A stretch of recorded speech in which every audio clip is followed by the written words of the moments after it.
সাবধানে যাবে, সাবধানে যাবে। তোমার কথা শুনে তুমি ওদের 5 ফিট কথা 2 ফিট সাবধানে যাই ও, বুঝছেন?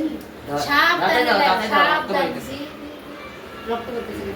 সাবধানে যাইবা, হ্যাঁ? স্কুলে কিন্তু একটা দুর্ঘটনা ঘটছে, সাবধানে থাকবে। সাবধানে যাইবা, সাবধানে, খুবই সাবধানে সতর্ক থাকবে।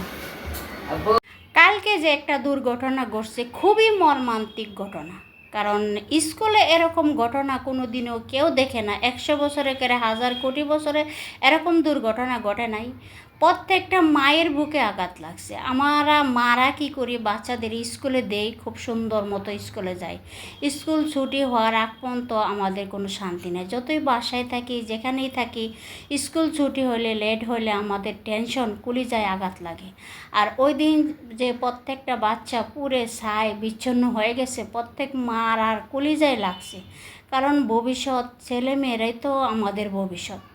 প্রত্যেকটা মা যে কত ধৈর্যশালী হবে, পাথর চাপা দিয়ে রাখতে পারবে, রাখা যায় না। বাচ্চারা স্কুলে দিয়ে আসছে তরতাজা, আর ওইগুলা পুরে ছাই হয়ে গেছে। এটা বলে বোঝানোর মতো না।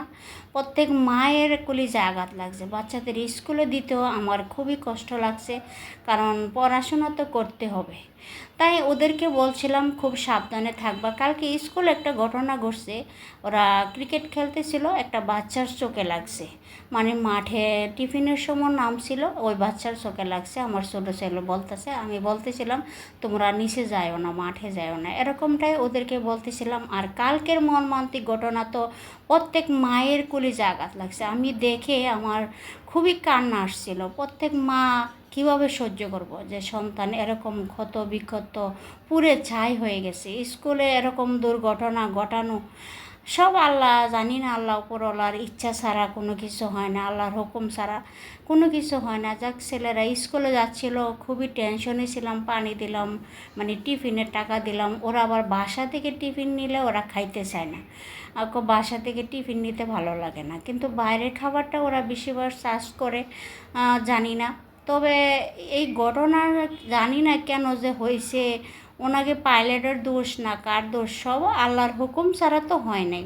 উনি তো যতটুকু সম্ভব চেষ্টা মনে হয় করছে, যে স্কুলে বাচ্চা আছে, উনির মাথার ভিতরে নলেজ আছে যে স্কুলে এটা ফালানো যাবে না। তবে কেন হয়েছে সব আল্লাহ জানে। সবাইকে আল্লাহ, সব মায়ের বুকে যাতে যারা যারা সুস্থ আছে তাদের না ফিরে আসুক, সব মায়ের বুক আল্লাহ দেখ ভরে যাক কানায় কানায়। আর মাদেরকে আল্লাহ ধৈর্য দেখ, যারা মৃত্যুবরণ করছে। এই মৃত্যুবরণের কথাটা তো আমি শুনতেই পারি না, কারণ মারা কোনো দিনও সহ্য করতে পারবে না। এমন টাটকা একটা বাচ্চা সকালবেলা স্কুলে দিয়ে আসছে, আর লাস্ট পর্যায়ে নিয়ে আসলো মৃত। এটা কি কেউ সহ্য করা যায়? সবাই দোয়া করেন। আল্লাহ হাফেজ।